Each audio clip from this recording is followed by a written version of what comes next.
The Foxconn deal has the state's tech industry as well as local Democrats reacting tonight.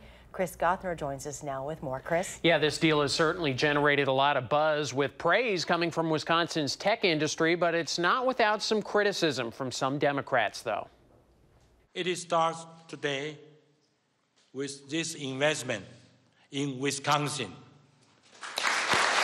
Foxconn CEO Terry Gao promising big things for Wisconsin as Governor Walker, Speaker Ryan, the president, and fellow Republicans make it official, announcing $3 billion in state incentives over 15 years for up to 13,000 jobs, centered on a new Foxconn campus in the southeastern part of our state.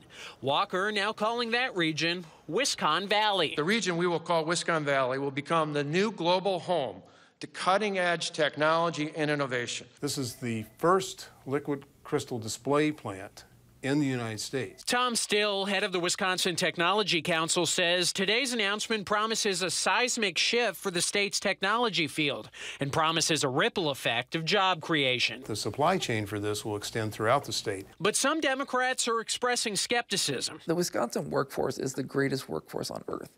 Foxconn ought to be paying us to come here and get access to the state of Wisconsin. Fitchburg Democratic State Representative Jimmy Anderson says he worries that incentives to Foxconn will come at the expense of other critical needs, like road funding and funding for the UW.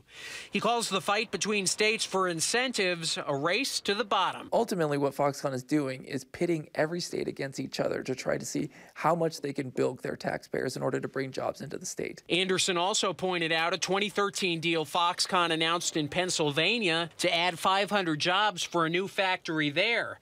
That factory was never built, and he says he wonders if Foxconn will stay true to its word. But Walker and other proponents like Still argue this deal would be different. Foxconn has to actually invest what it says it's going to invest in order to receive state tax credits. In order to get a dime of incentives, Foxconn's going to have to spend $1 or more. Now, this is not a done deal. State legislators will have to vote on the proposed incentives in a special session. Now, other Democrats are varied in their responses to the deals today. Assembly Minority Leader Peter Barca from Kenosha called the deal an exciting opportunity, but says he wants to make sure it's fair to taxpayers. Now, this campus could very well end up in his district. Chris Gothner reporting tonight. Chris, thank you.